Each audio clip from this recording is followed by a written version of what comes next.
O Evangelho de A a Z. Essa série que termina esse mês, último domingo desse mês, a gente encerra essa série falando do Evangelho, certo? A proposta da série é fixarmos na igreja o que é o Evangelho, quem é Cristo no Evangelho, qual a missão de Cristo no Evangelho, o que se diz das boas novas, o que é as boas novas de fato e como viver pelas boas novas, como viver por esse Evangelho. O apóstolo Paulo, na carta aos Gálatas, não precisa abrir, não é a carta que nós vamos... Obrigadão, pessoal. Não é a carta que nós vamos expor hoje à noite, mas em Gálatas, capítulo 1, o apóstolo Paulo, ele nos adverte. Ele nos adverte porque ele escreve à igreja daquela região, da região da Galácia, e ele escreve aquelas igrejas e ele diz que aquelas igrejas, pouco a pouco, aquela igreja ela foi se distanciando do Evangelho de Deus, do Evangelho de Cristo, e pouco a pouco aquela igreja ela foi abraçando o que Paulo chama de um outro Evangelho. Um outro Evangelho. Mas que na verdade o apóstolo Paulo ele explica que não é Evangelho. Gálatas capítulo 1, no verso 6, assim diz a palavra do Senhor: admiro-me de que vocês estejam abandonando tão rapidamente aquele que os chamou pela graça de Cristo para seguirem outro evangelho. Mas aí no verso 7, Paulo explica o que é esse outro evangelho. Que na realidade não é o evangelho. Esse outro evangelho na realidade não é o evangelho. O que ocorre é que algumas pessoas os estão perturbando, querendo perverter o evangelho de Cristo. O que Paulo ele diz aqui em Gálatas capítulo 1, que é possível uma igreja que se rendeu ao evangelho de Deus, que foi chamada pelo evangelho de Deus, pouco a pouco, dia a dia, semana a semana, ano a ano, essa igreja ela vai se desviando desse evangelho e abraçando um outro evangelho que na verdade não é o evangelho, mas é a perversão humana sobre o evangelho. O homem, ele nasce totalmente desconectado de Deus, alienado de Deus. E esse ser alienado inventa um outro evangelho para chamar de evangelho. Ele perverte, ele adultera o evangelho que é de Deus. Ele muda o evangelho que é de Deus para transformar o evangelho do homem, o evangelho dele. E o apóstolo Paulo diz que, e adverte para os nossos dias de hoje, ao lermos essa carta, que é possível uma igreja que a princípio abraçou o evangelho, que é possível que eu e você, que a princípio recebemos o evangelho de Deus e abraçamos o evangelho de Deus, pouco a pouco a gente se encantar por um outro tipo de evangelho, não mais de Deus, mas um evangelho nosso, alienado, deformado, um evangelho nosso. E aí eu convido vocês a abrir Colossenses capítulo 1. Aí sim é o nosso texto de hoje à noite. Colossenses capítulo 1, do verso 3 ao verso 6. Carta do apóstolo Paulo à igreja de Colossos. Colossos, em que Paulo escreve essa carta. Colossos já não é mais uma cidade grandiosa, uma cidade que chama atenção. Colossos já é uma cidade acabada, pequena, mas na sua antiguidade Colossos foi uma grande colônia do Império Romano, uma das grandes colônias do Império Romano, mas foi uma cidade devastada por terremotos, era uma região de muito terremoto, e em seu último terremoto Roma já não mais reconstruiu Colossos, então ficou uma cidade acabada. E Herápolis e outras cidadezinhas próximas à cidade de Colossos eram então as cidades proeminentes, dentre as quais da Ásia Menor, hoje nós chamamos de Turquia, ou a Turquia Oriental. A cidade de Éfeso era a principal capital, né? A principal cidade da Ásia Menor, né? A grande cidade da Ásia Menor era Éfeso. Mas Colossos era uma cidade pequena. Mas olha o que o apóstolo Paulo fala dessa cidade pequena, mas de uma igreja transbordante do Evangelho. Sempre agradecemos, versículo 3, capítulo 1. Sempre agradecemos a Deus, o Pai de nosso Senhor Jesus Cristo, quando oramos por vocês, pois temos ouvido falar da fé que vocês têm em Cristo Jesus e do amor que têm por todos os santos, por causa da esperança que lhes está reservada nos céus, a respeito da qual vocês ouviram por meio da palavra da verdade, que nada mais é o Evangelho, que chegou até vocês. Por todo o mundo, este Evangelho vai frutificando e crescendo, como também ocorre entre vocês desde o dia em que o ouviram e entenderam a graça de Deus em toda a sua verdade. Senhor Deus e Pai, nos ajuda esta noite e direciona-nos, Pai, por meio do Teu Espírito Santo. Ilumina nossa mente, prepara nosso coração, Senhor, para compreendermos a Tua palavra. E não apenas compreendermos, mas nos rendermos, vivermos a Tua palavra, Senhor. É em Teu nome, Jesus, que nós oramos e Te agradecemos. Amém e amém, Senhor. Palavra do apóstolo Paulo à igreja de Colossos. Eu vejo nesse texto aqui a essência do Evangelho. Por isso que o tema é o coração do Evangelho. Mas é também esse texto um texto diagnóstico. Se você quer saber se você está vivendo o Evangelho, se você não está abraçando um caminho do filho mais velho, ou de repente você está abraçando o caminho do filho mais novo, esse texto, ele vai lhe expor diante da verdade do que é o Evangelho. E de repente você fazer um diagnóstico da sua vida espiritual. Da mesma forma que nós fazemos diagnóstico da nossa saúde, do nosso corpo físico, o crente, o cristão, ele está sempre fazendo diagnóstico da sua caminhada espiritual. E a Bíblia e as verdades que saem das Escrituras é esse grande equipamento que Deus usa nas nossas vidas para identificarmos defeitos, dificuldades espirituais que precisam ser endireitadas.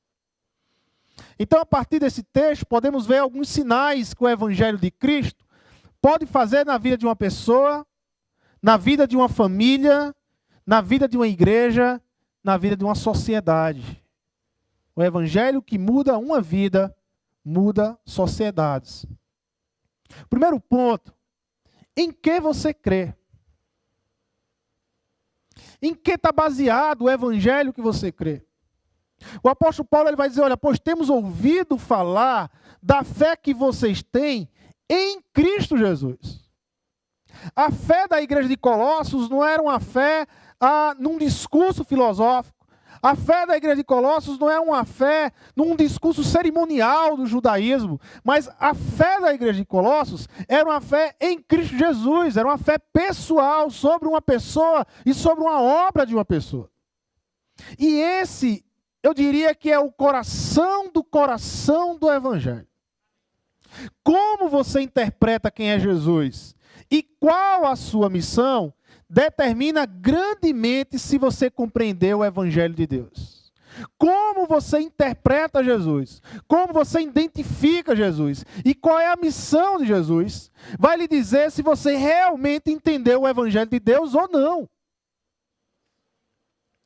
Porque as boas novas de Deus é o seguinte: eu e você e toda a humanidade, em todas as épocas, em todas as civilizações, vivíamos desconectados de Deus. Estávamos desconectados de Deus. E por estarmos desconectados de Deus, nós buscávamos, de alguma forma, construir algo que chegasse a Deus, ao Criador, a se relacionar com algo espiritual. Algumas pessoas vão chamar de força, há uma força que rege toda a terra. Outros vão dizer são deuses, outros vão dizer é alguma luz, é alguma energia. Mas de alguma forma, esse ser humano desconectado de Deus e alienado de Deus pelo pecado, ele busca um relacionamento com algo que é acima dele e que ele entende que esse algo que é acima dele construiu ou rege, controla tudo o que acontece aqui na terra. Até mesmo o ateu que não crê em Deus, ele precisa de algo que seja acima dele para ele crer, para ele ter um fundamento. No caso do ateísmo, a razão. Se você tira a razão do ateu, ele se perde, porque a razão é o fundamento, é algo que o direciona e que dá uma proposta de vida para ele. Todo ser humano, independente que crê em Cristo ou não, que crê em Deus ou não, ele vai criar algo que lhe dê uma proposta de vida. Que lhe sirva como uma proposta de vida. Que explique o tipo e o estilo de vida dele. E esse algo, alguns vão chamar de força, outros vão chamar de energia, outros vão chamar de deuses, outros vão chamar de Deus. Independente disso, é esse ser humano alienado, desconectado de Deus, que corre atrás de construir um caminho que chegue a esse Criador, que chegue a essa força. Mas ele está alienado. Ele está desconectado. Ele precisa então de quê? Ele precisa que esse Criador olhe para ele com misericórdia e intervenha na alienação dele, intervenha na perdição dele, intervenha na cegueira dele. E é isso que é o Evangelho. O Evangelho é a história de um Deus Criador que intervém na história da sua criação, que olha a sua criação alienada e ele vem à terra na pessoa de Jesus Cristo, ele vai à cruz do Calvário, ele morre, ele paga o preço, a dívida que se tinha da criação com ele ressuscita ao terceiro dia e ele nos justifica pelo ato do Senhor Jesus Cristo. Isso é o Evangelho. Isso é as boas novas. Isso é a grande notícia que o mundo precisa ouvir. É a grande notícia que o mundo precisa ouvir. A religião ou a religiosidade é essa tentativa do homem se construir, de tentar se construir e chegar até Deus. Como se alguém alienado e desconectado poderia ter poder de se conectar com o Criador. O cristianismo é justamente o inverso. Ele vai dizer que o Criador se conecta com a criação e não a criação com o Criador. Você vai ver desde o início das Escrituras, você vai ver o homem tentando de alguma forma construir uma forma de se tornar agradável ao Criador. História de Caim e Abel. Os dois procuraram fazer ofertas a Deus. O que é isso? Nada mais é do que dois homens caídos procurando se conectar com o Criador, procurando de alguma forma agradar o Criador. E você fica procurando no texto o que fez com que Deus se agradasse com a oferta de Abel e não se agradasse com a oferta de Caim. E a única resposta que você vai encontrar nas Escrituras é que o Criador é soberano para escolher aquilo que Ele quer.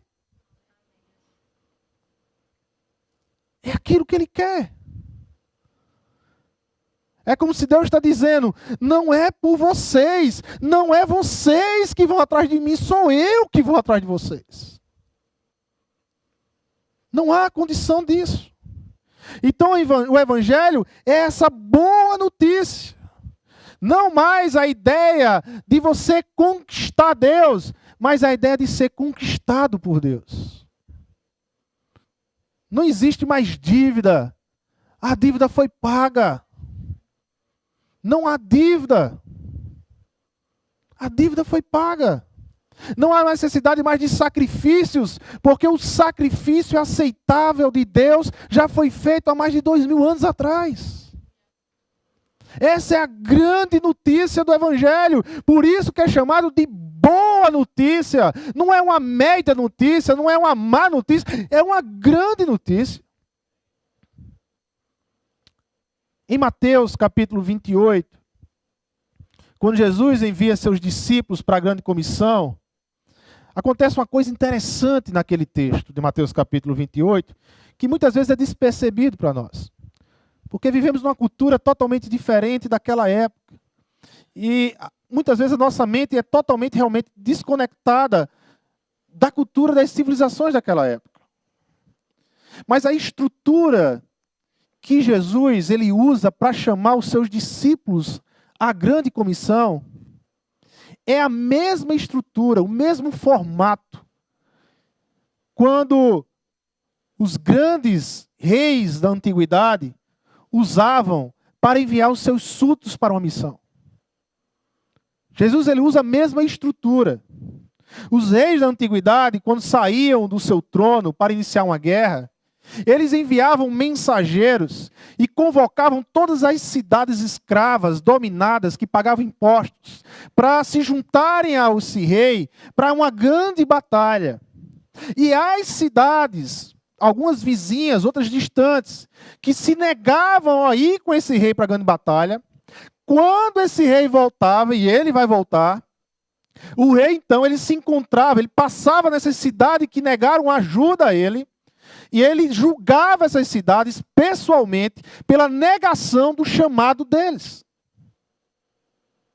Quando os discípulos, eles ouviram Jesus chamar eles a uma missão, o que os discípulos estavam olhando para Jesus e o que os discípulos viam em Jesus era que ali estava diante dele o grande rei dos reis convocando eles a uma missão. Onde eles não poderiam negar porque era o rei dos reis, era o rei que o conquistou. Que o conquistou não por força, mas que o conquistou por amor. É por isso que o apóstolo Paulo ele vai dizer, o amor nos constrange. A nossa motivação de servir a Jesus, a nossa motivação de servir ao reino de Deus, não é por ganância, não é por culpa, não é por medo, é por amor. Nós somos constrangidos por tanto amor. A história do Evangelho é essa. O Rei do Universo, dono de todas as coisas, de todos os planetas, de tudo, decidiu descer à Terra e nos amar. Que notícia fantástica. Que notícia transformadora. Que notícia. E o que é a igreja diante de tudo isso? A igreja ela é formada por pessoas que, ao ouvirem a boa notícia do Rei do Universo, que entrou na história, que foi até a cruz, morreu por nós, venceu a morte, pagando todas as nossas dívidas, essa igreja, essa comunidade, ela se rendeu a este Rei diante dessa grande notícia. A igreja é isso. É de pessoas que ouviram a notícia e que se renderam, que receberam a notícia como a boa nova, a boa notícia do Rei do Universo. E agora eu me rendo a essa notícia e eu sirvo a esse Rei. É igreja. Estamos nós aqui, como igreja. Evangelho não tem a ver com fazer, mas tem a ver com motivo. É por isso que Jesus ele vai criticar o fariseísmo. É por isso que Jesus, quando ele vai olhar para o sistema farisaico, para o sistema judaico da sua época, ele olha para aquele sistema e ele vai chamar esse sistema de ladrão, de assassino, de destruidor. É isso. Porque o sistema judaico aflorescia aquilo que o homem tem de pior diante de Deus. Que era o seu egoísmo, a sua arrogância. Sabe, achar que se pode se dar bem com Deus, porque de repente você é alguma coisa. Se não for o amor de Deus e a misericórdia de Deus, nós éramos apenas miseráveis. Nem chamados filhos de Deus nós temos direito, mas recebemos isso por amor e misericórdia de Deus.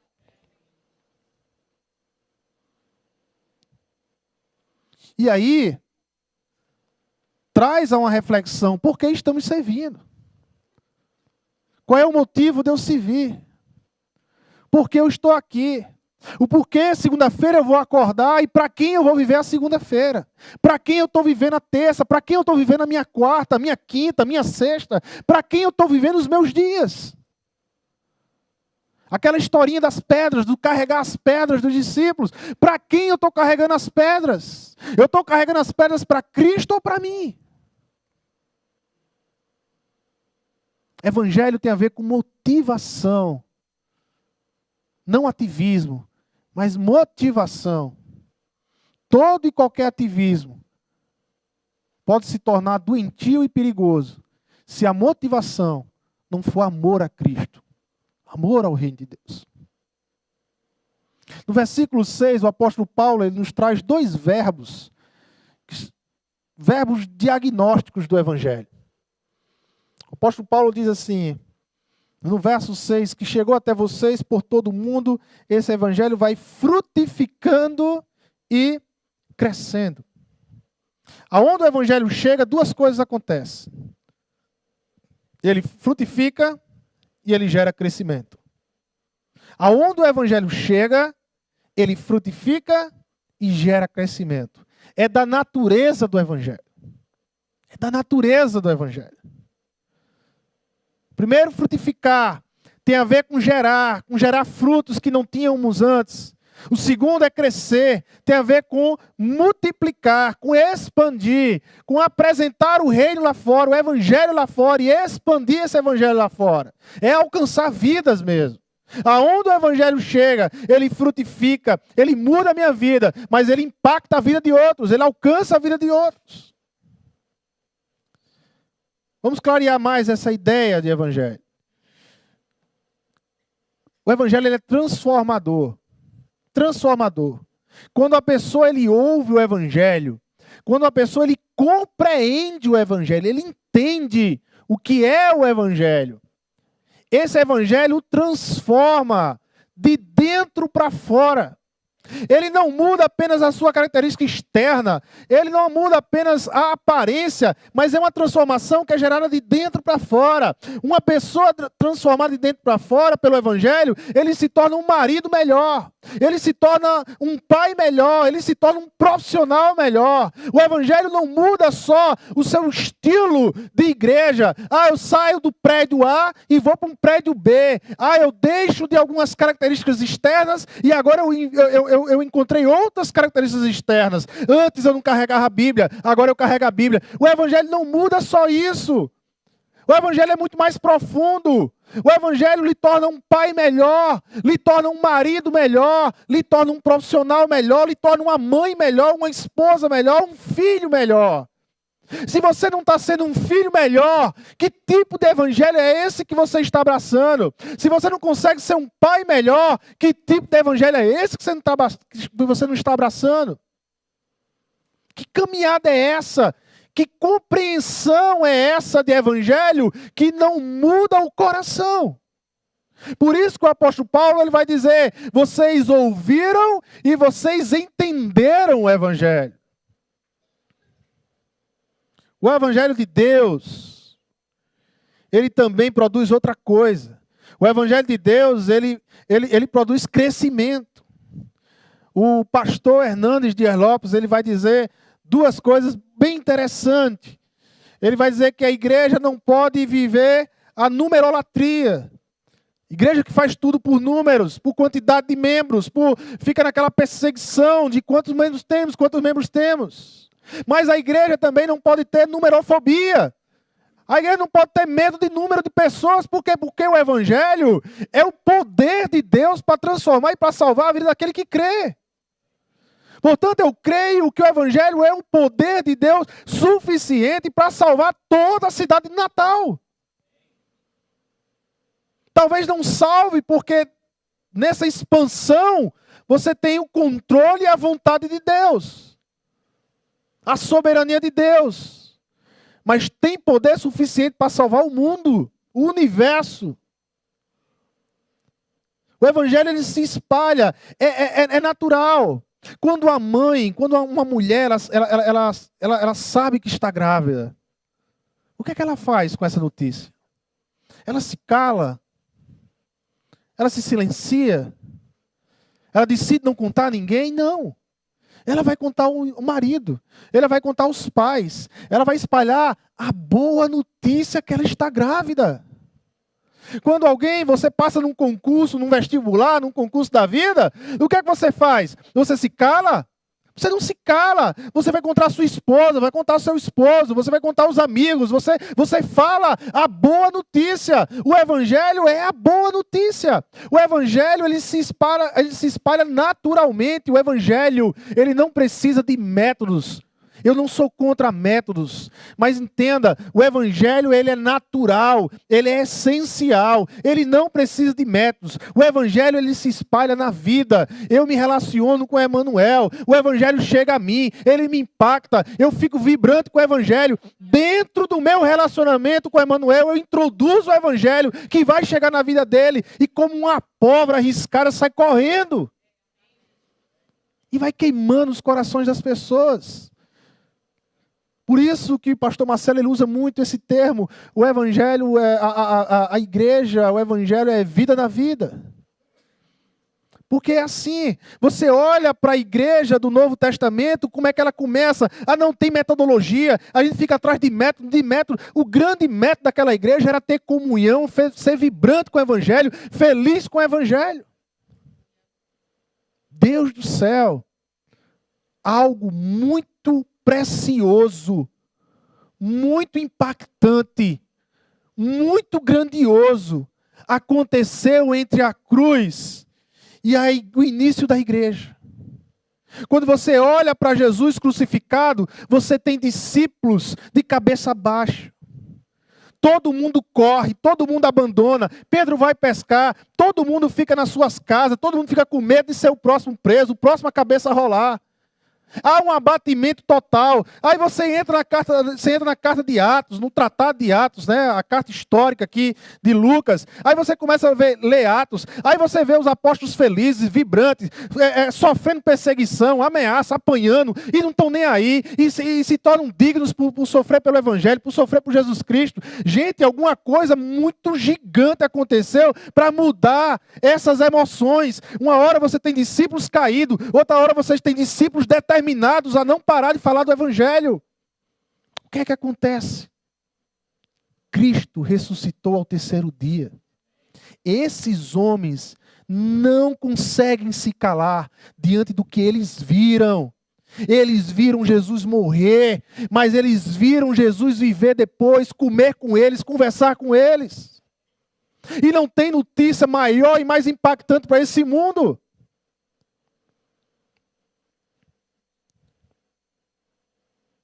O evangelho vai mudando, é assim que faz a samaritana, é assim que faz o endemoniado de Gadareno. Eles recebem, eles têm um encontro com Jesus, e quando eles entendem quem é Jesus, eles compreendem quem é Jesus, eles saem anunciando o evangelho. Veja um exemplo da Bíblia de alguém que foi transformado pelo evangelho. Veja Zaqueu. Quem era Zaqueu?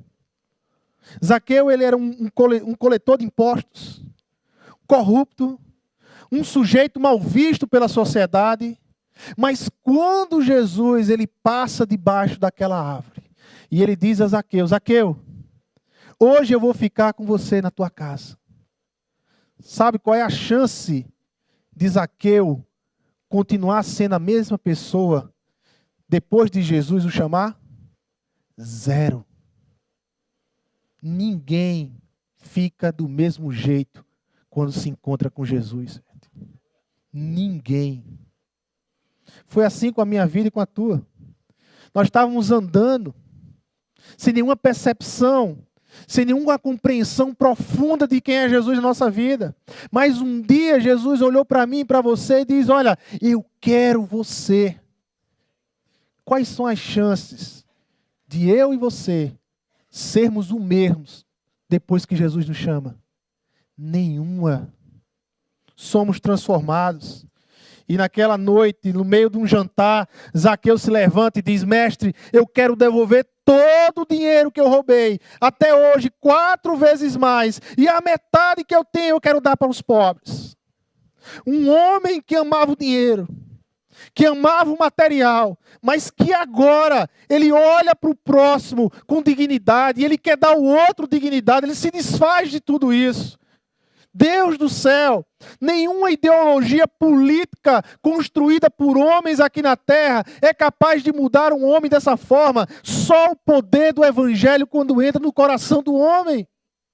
A resposta para o homem corrupto continua sendo a mesma resposta que Jesus deu a Zaqueu. É o evangelho que nos enche de esperança, que nos faz enxergar o mundo de uma perspectiva diferente. Porque agora, com o Evangelho, nos encontramos com um Criador. Um homem que amava o dinheiro e se entregou. O Evangelho faz isso com pecadores. Eu me lembro de um filme que eu assisti há uns 6 anos atrás e preparando essa mensagem eu me lembrei de parte desse filme. É uma música.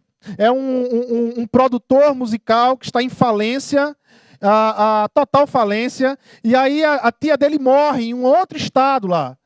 E ele nem conhecia mais a tia, nem lembrava mais dessa tia. Mas essa tia morre e deixa um testamento para ele. E ele vai lá para o enterro da tia, lógico, de olho ao testamento. E no testamento diz que ele vai ficar milionário, ele vai rodar tudo, porque ele é o único ente da família dessa senhora. Mas tinha uma condição no testamento. Ele teria que comandar um coral, né? Eliseu não está aqui não, né? Ele teria que comandar um coral de uma igreja batista e numa competição de corais que tinha lá nos Estados Unidos. E ele diz, não, eu não vou liderar um coral. Ele diz, olha, essa é a condição para você receber toda a herança. E aí ele vai. Só que ele pula de paraquedas na igreja. E aí o pessoal do coral, ninguém aceita ele, ninguém quer ir com ele. E aí ele sai atrás lá fora. E ele sai juntando para esse coral pessoas com vozes belíssimas, mas com histórias de pecado horríveis. Então ele vai chamar uma turma que está lá no presídio, ele vai chamar um alcoólatra para ser o cara do piano, ele vai chamar uma menina, uma cantora de cabaré, que é a Beyoncé, que faz papel nesse filme, e ela vai lá para o fim, vai fazer parte do coral. E ele sai juntando um bando de pecadores. E nesses ensaios, nessa estrutura de ensaios, de música, você vai conhecendo a história de cada pecador e como ele consegue juntar cada pecador e como a graça de Deus vai mudando a história deles. E eu queria passar essa música, que é o final do filme, quando eles se apresentam nesse concurso de coral. Eu queria passar, tá pronto aí? Passar para a gente assistir. É rápido. Pega ele, vai.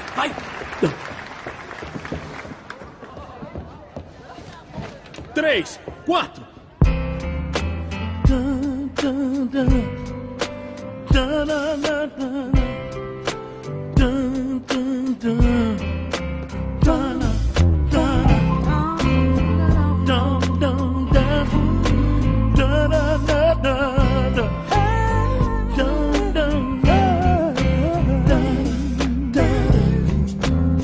Took me a while, but I'm finally here.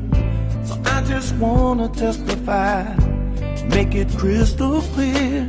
See, I've been picked out to be picked on, talked about out my friend's mouth. I've been beat down till he turned my life around. Seems like I always fall short of being worthy. 'Cause I ain't good enough, but he still loves me. I ain't no superstar, the spotlight ain't shining on me. No. 'Cause I ain't good enough, but he still loves me. Love me. I used to wake up some days and wish I stayed asleep. Why can't you 'Cause get I went to bed on top of the world. Today the world's on top of me. Now everybody's got opinions. They ain't been in my position. That it breaks my heart when I hear what they have to say about me. What they say about you? I always fall short of being worthy. Lord, I ain't worthy. 'Cause I ain't good enough, but he still loves me. I ain't no superstar, spotlight ain't shining on me. I wanna be for you. 'Cause I ain't good enough, But he still loves me. I'm not perfect. Not perfect. Yes, I do wrong. Yes, I do. I'm trying my best.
Às vezes você tem existindo as tentações. Eu não sei se você prestou atenção, mas a música fala, a mensagem de todo o filme é esse. É como você junta um bando de fracassados para o mundo. E Deus ama. Deus ama fracassados. Deus ama fracassados. Eu vim entender depois de um tempo, quando o apóstolo Paulo ele vai dizer que quando ele está fraco, é quando ele se sente forte. Quando você se sente fraco, você definitivamente e finalmente, você reconhece quem é Deus. E aí, você começa a entender, a força que é gerada em você não é sua, vem de Deus. Vem de Deus. Eu não sou perfeito, diz a música, eu não sou um superstar, eu não dou conta, mas Jesus ainda assim me ama. Isso é o Evangelho. Essa é a boa notícia. Não tem notícia maior, mais linda. A gente não precisa ter vergonha. A gente carrega a melhor notícia que esse mundo pode ouvir. Philip Yancey, em um livro maravilhoso que ele tem, chamado Maravilhosa Graça, ele diz algo interessante sobre o amor de Deus. Yancey, ele vai dizer, Deus nos ama o suficiente para nos aceitar como somos. Mas Ele nos ama demais e não permite que continuássemos os mesmos. Deus nos acolhe pelo seu amor, mas à medida que nós nos aprofundamos nesse amor, esse amor vai nos constrangindo e nos transformando. Somos constrangidos, mas Deus não nos acolhe porque merecemos. Deus não nos acolhe porque você fez algo. Entenda uma coisa, nada que você faça tão bom e tão grandioso vai fazer com que Deus te ame mais. E nada que você faça tão péssimo e mais ridículo que seja, vai fazer com que Deus te ame menos. Deus te ama. O alvo do amor dele é você. Por quê? Porque Jesus morreu por você. É o sangue de Cristo, é o sacrifício do Filho dele que ele vê em você, em mim. Agora veja o caso de André na Bíblia. Falamos de frutificar, de um exemplo como Zaqueu, mas veja o caso de André que nos dá um exemplo de multiplicação. André é um dos discípulos de João Batista que seguiram a Jesus e perguntou a Jesus onde ele estava. E Jesus disse, olha, vem e veja André.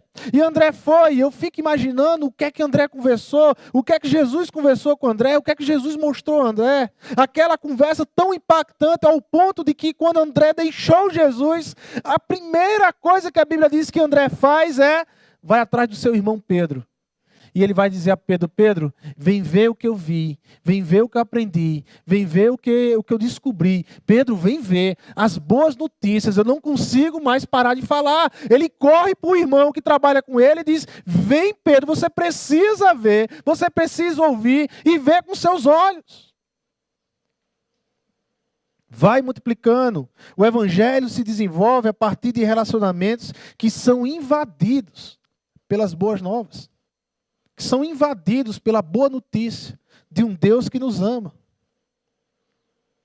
Paulo, aqui na igreja de Colossos, aqui no verso 6, Paulo também nos informa algo interessante.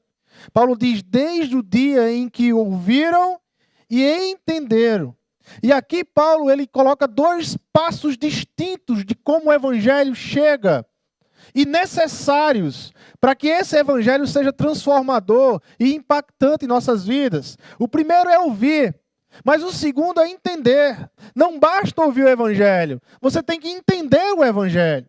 A igreja precisa falar do evangelho, porque as pessoas precisam ouvir as boas novas. Porém, não basta falar, tem que saber o que está falando e como tem falado.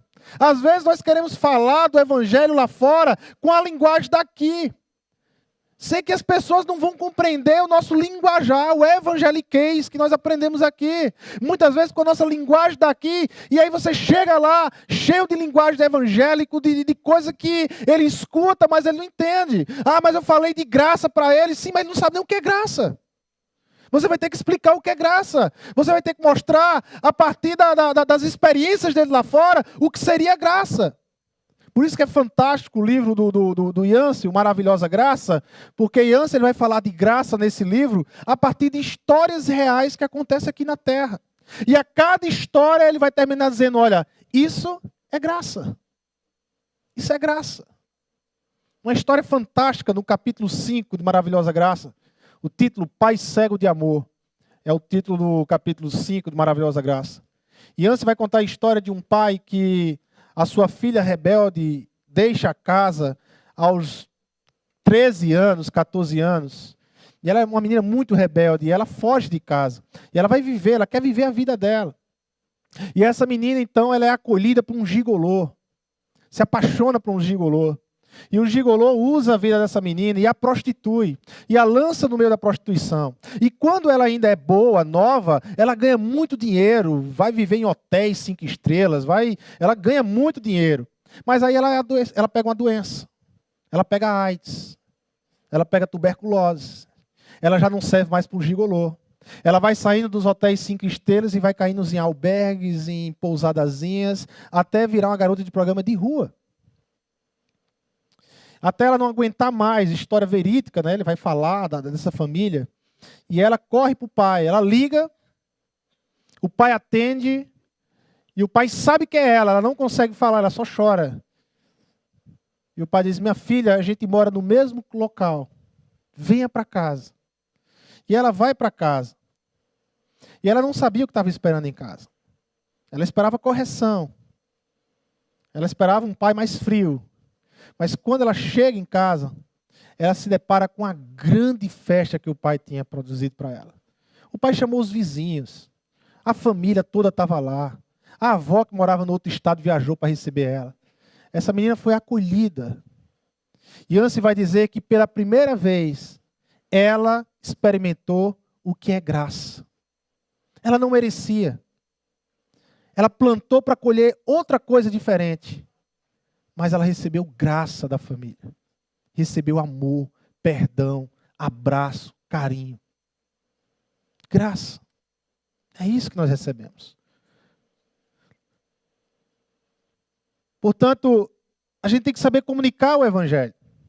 Veja, quando Pedro está falando do Evangelho lá em Atos, Pedro ele vai usar nas suas linguagens, na sua comunicação, aos seus ouvintes, em sua maioria judeus. Pedro vai usar, então, referências ao Antigo Testamento. Pedro vai falar de profetas. Pedro vai falar de reis no Antigo Testamento. Por que Pedro vai usar isso? Porque Pedro está falando para judeus. E Pedro vai explicar o Evangelho na compreensão dos judeus, e trazendo as profecias, e trazendo os reis, e trazendo as linhagens de Jesus, como o rei vindo da linhagem de Davi, e remontando o Evangelho para o seu ouvinte, para que eles compreendam e entendam a graça de Deus e o amor de Deus. Mas quando Paulo vai falar do Evangelho, lá em Atos capítulo 17, lá no Areópago grego, Paulo não vai usar a mesma linguagem de Pedro. Paulo vai usar uma outra linguagem. Por isso que Paulo vai fazer citação a um filósofo que eles conheciam bem. Por isso que Paulo vai usar o altar de um Deus desconhecido que estava ali, e Deus pega aquele altar que era muito conhecido entre eles e faz a ligação com Deus. E Paulo vai explicar o Evangelho, que é o Evangelho a partir da compreensão dos gregos. Então não basta só falar, você tem que explicar o Evangelho. Tornar o Evangelho compreensível para as pessoas compreenderem e entenderem o que é o Evangelho. É aquilo que nós falamos, e o Tim Keller fala muito, de contextualização. Igrejas que pregam, igrejas que são bíblicas, igrejas que têm doutrinas corretas, igrejas que pegam a Bíblia, mas tem igrejas, mesmo bíblicas, de doutrinas, não conseguem se comunicar com as pessoas lá fora, porque não conseguem se contextualizar. Não contextualiza, não torna o Evangelho compreensível. São bíblicas, são doutrinas corretas, tem a Bíblia como fundamento, mas não se comunica. Porque não se contextualiza. Quer trazer um tipo de igreja da década de 50 para 2017. E não consegue mais se comunicar com as pessoas lá fora. E por não conseguir se comunicar com as pessoas lá fora, às vezes entra com um discurso para dizer: ah, mas eles não querem. Não é que eles não querem. O evangelho é a boa nova de Deus. Todos querem ouvir as boas novas de Deus. A questão é como eles estão recebendo as boas novas de Deus. De que forma eles estão recebendo as boas novas de Deus? Como um bando de condenáveis? Pecadores, como se nós fôssemos os santos da história? Ou nós não somos também pecadores como eles são pecadores e fomos alcançados pela graça do Senhor?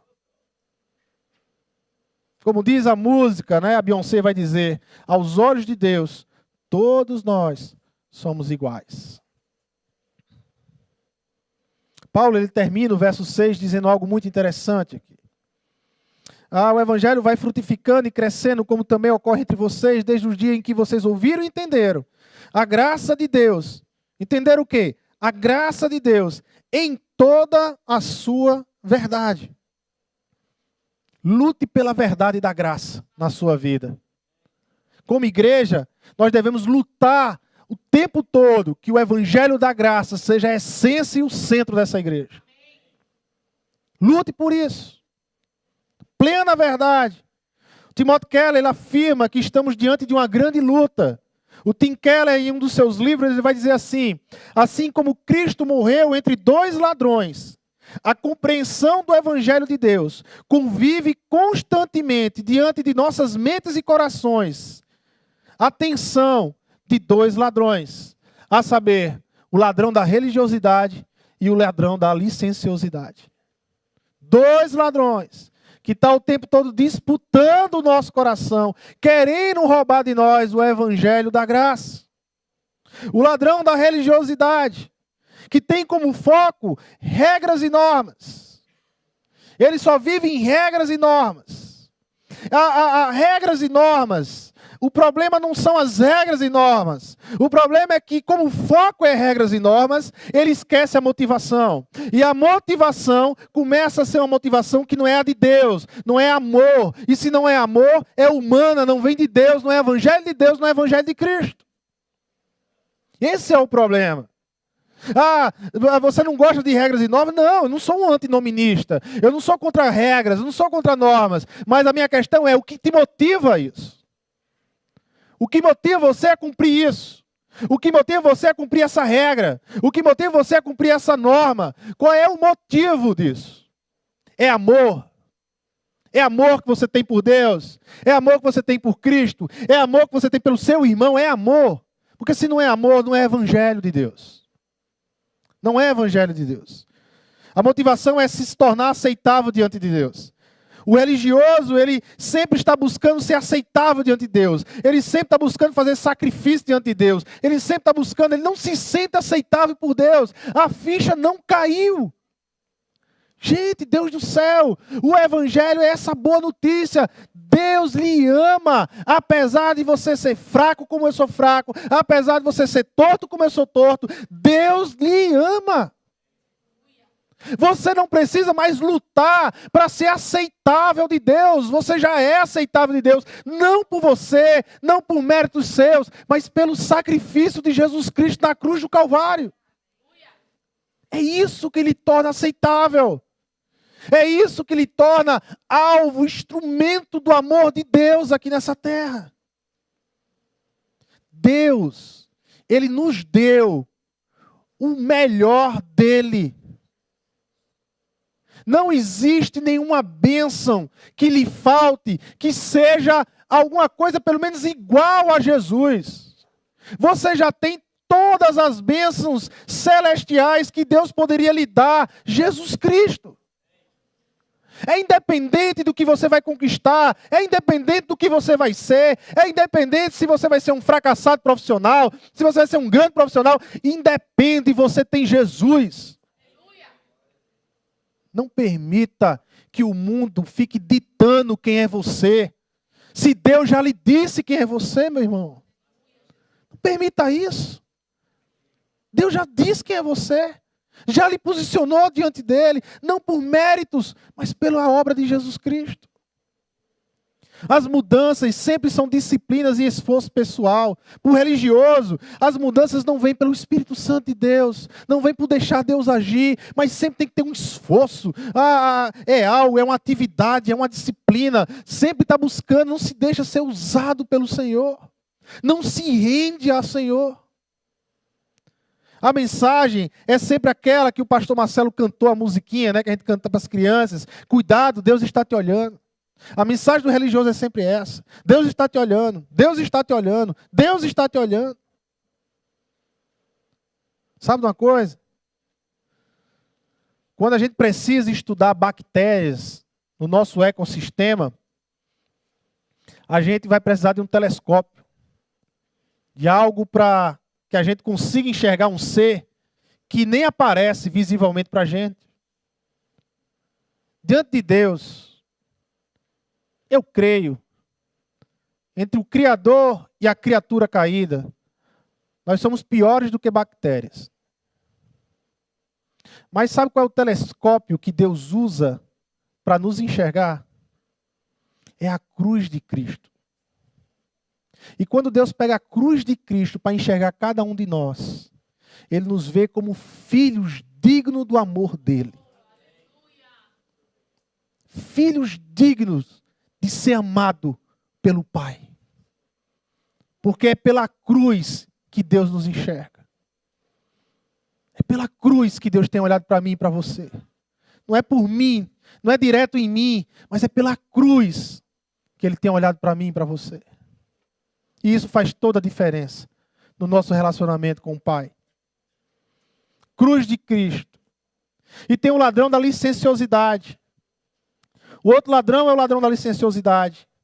O cristão licencioso é aquele que ele recebe o Evangelho, ele ouve o Evangelho, e ele então percebe que no Evangelho tem um elemento, o elemento da graça, é o essencial do Evangelho, e ele pega esse elemento da graça, e ele não recebe para se tornar constrangido pelo amor de Deus, mas ele quer usar, ele quer se usufruir.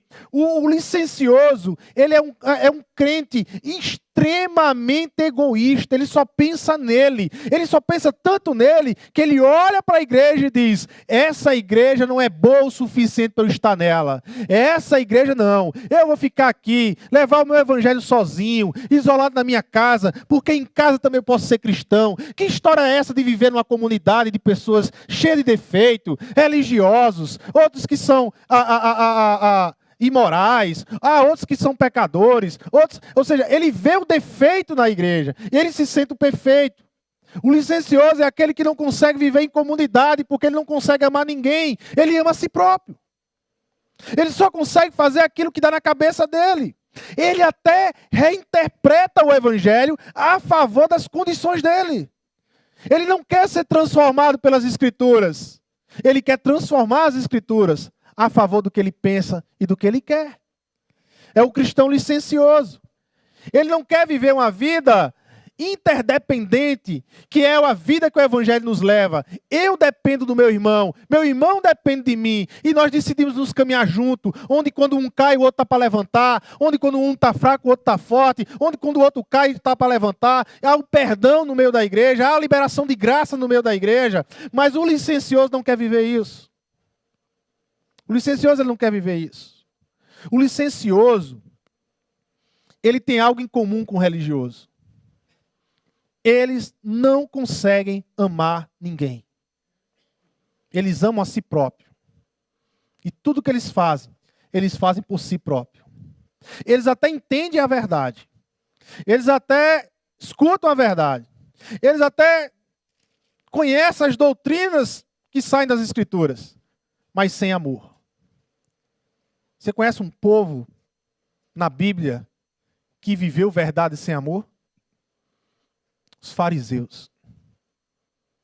Eles conheciam as verdades. Eles compreendiam as Escrituras. Eles interpretavam as Escrituras. Mas não tinham amor. Não amavam como Deus ama. Como foi que Jesus resumiu toda a lei? Amar a Deus todas as coisas e amar o próximo como a si mesmo. Qual é a essência da lei na versão de Jesus? Amarmos. Amar. Você sabe por que você existe? Você sabe por que nós existimos? Nós existimos para amar. Para amar. No mundo, você tem falta de amor. No mundo você tem falta de amor. Por isso que Jesus vai dizer, no mundo tereis. Porque o mundo, ele parou de amar. Ele desaprendeu a amar com o amor de Deus. E por que que a igreja está no mundo? Porque nós somos colocados no mundo para amar. Para ensinar ao mundo que sim, é possível caminhar amando. Amando. Perdoar aquele que nos machuca e amar. É possível responder o mal sem vingança, mas com amor. É por isso que a Bíblia diz, entregue a vingança a Deus. Você não foi feito para se vingar de ninguém, você foi feito e chamado por Deus para amar. Amar. Como é que eu consigo isso? João 15.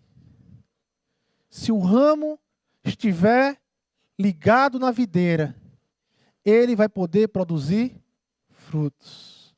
João 15. Ninguém faz qualquer outra coisa se não for eu que faça por você. É o que Jesus está dizendo. A minha função na videira é permanecer. Não é chacoalhar, não, é permanecer, porque se eu permaneço ligado à videira, eu continuamente estou recebendo nutrientes dessa videira que é Jesus. Eu continuamente estou recebendo vida de Cristo Jesus, e essa vida gera frutos, e esses frutos são vistos lá fora, e não apenas vistos, mas as pessoas vão olhar os frutos e vão querer experimentar. Tenho que viver conectado com Cristo. Amar. O licencioso não quer amar. Não quer amar. Para concluir, um dia, certamente um dia eu e você, nós nos rendemos totalmente ao Evangelho de Deus. Iniciamos uma caminhada com o Senhor. Mas passa-se o tempo. Dia após dia, semana após semana, mês após mês, ano após ano. É possível, segundo o apóstolo Paulo, é possível que eu e você, a gente se desvie da cruz de Cristo e acaba se caminhando para a cruz da religiosidade ou para a cruz da licenciosidade. É possível que eu e você, na caminhada, a gente possa ter se desviado e hoje, de repente, estarmos abraçando um outro evangelho, que nada mais é do que o meu evangelho, não o evangelho de Deus, não o evangelho de Cristo. Mas às vezes nós criamos o nosso evangelho. É possível que isso tenha acontecido. Então essa noite, também para vocês, é noite de restauração. É noite de arrependimento. É noite de você largar a cruz da religiosidade. De você largar a cruz da licenciosidade.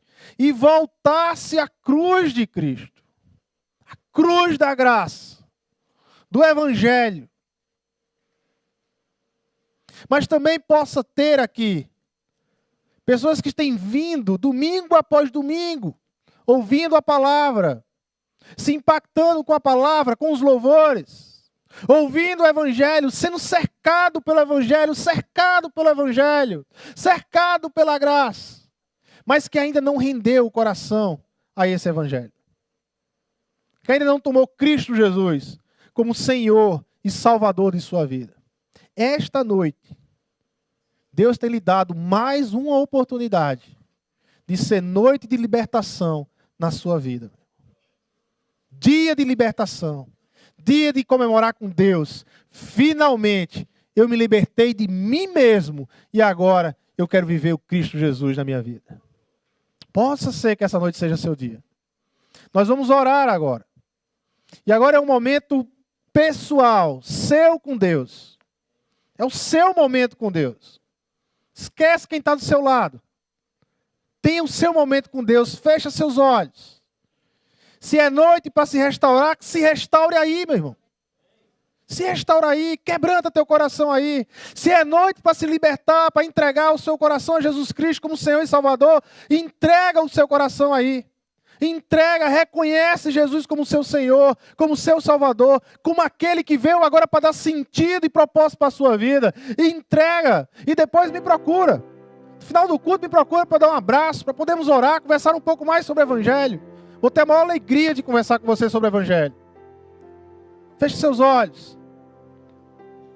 Senhor Deus e Pai, nós queremos aqui te agradecer, Pai amado, por toda essa noite que o Senhor tem nos dado aqui.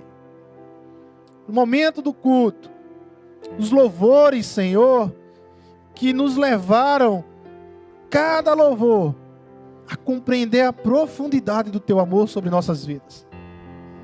Agradecer a Tua palavra, que é o Teu Evangelho, que nos ensina esta noite, que o nosso Deus, o Rei do universo, de todo o universo, Ele entrou na nossa história. E na pessoa de Jesus Cristo, Ele nos revelou o maior significado da palavra amor. E Ele foi à cruz do Calvário, e morreu por nós. E ao terceiro dia Ele venceu a morte, e nos encheu. Mas o Senhor nos encheu da esperança da vida eterna. E nós somos gratos a Ti, Senhor, porque essas boas notícias um dia chegou até nós. O Teu Evangelho chegou até nós, e nós acreditamos no Teu Evangelho, e vivemos pelo Teu Evangelho, para anunciar as boas novas desse Deus que ama, desse Deus que decidiu amar em vez de matar. Obrigado, Senhor. Que esta noite venha a ser noite de restauração na vida dos meus irmãos. Que essa noite venha a ser noite de libertação na vida dos meus irmãos. De libertação. Teu Evangelho, poder de Deus na vida e no coração daquele que crê. Liberta, Senhor. Queremos te agradecer, Senhor, pelo Teu amor, Deus Pai. Como o Senhor nos ama, Pai. Por meio da graça do Teu Filho Jesus Cristo, e pela consolação e pela comunhão que nós recebemos pelo Espírito Santo de Deus. Nós queremos aqui nos despedirmos, irmos às nossas casas, mas a partir de sairmos daqui, Senhor, o culto está apenas começando, porque o culto continua nas nossas vidas. O culto continua amanhã, terça, quarta, quinta, sexta, sábado e até domingo, onde nos encontraremos, nos ajuntaremos de novo, para celebrar a semana maravilhosa que o Senhor tem para nós. Permita que com as nossas vidas, cheias de falhas, possamos apresentar o Teu Evangelho lá fora, para que essas pessoas sejam impactadas pelo Teu amor, Senhor. É em Teu nome, Jesus, que nós oramos e Te agradecemos. Amém, amém e amém. Vamos ficar de pé e vamos cantar e refletir nessa música tão linda.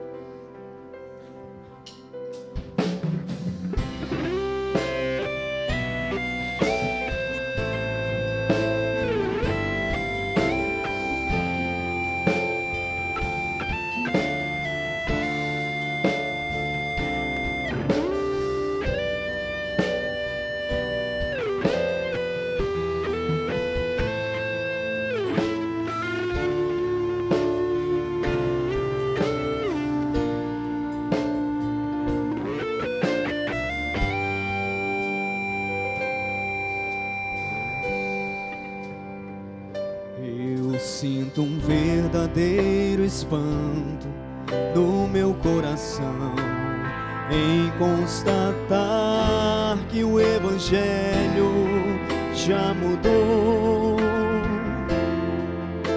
Quem ontem era servo agora acha-se Senhor e diz a Deus como Ele tem que ser. Mas o verdadeiro Evangelho exalta a Deus.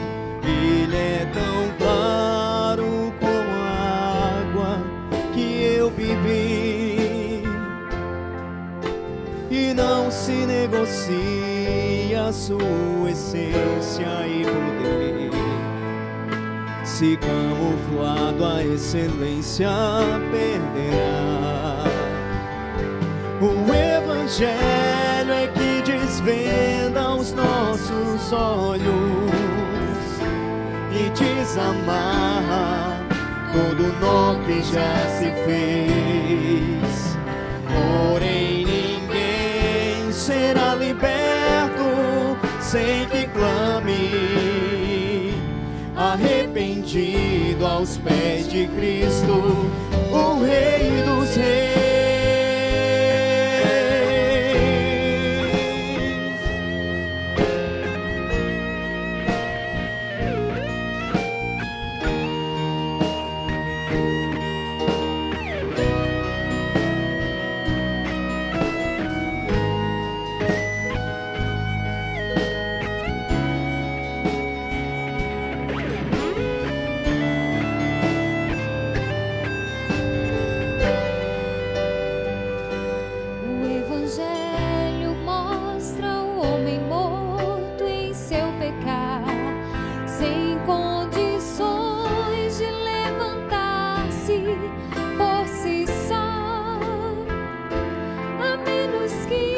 Jesus que é justo, o arranque de onde está e o justifique, o apresente ao Pai.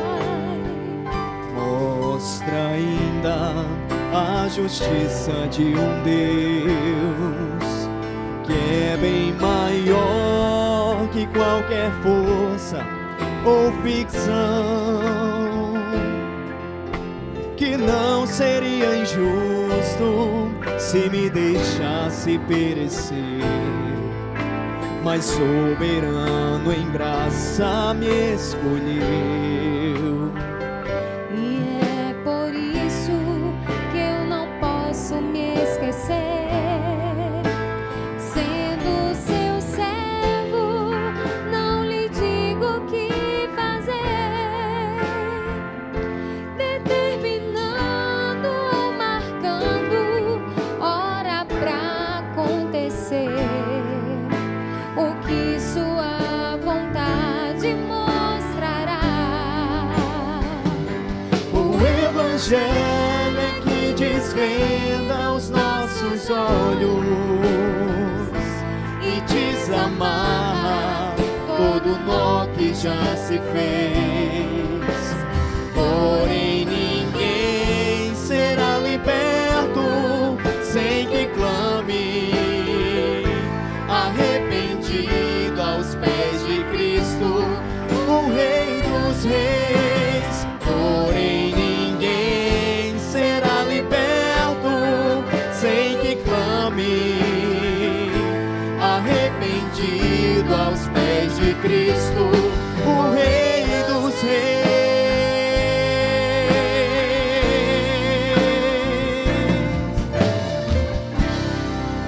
Amém, Senhor. Toda a honra e toda a glória a Ti. Deus abençoe. Uma maravilhosa semana a todos. Vão em paz.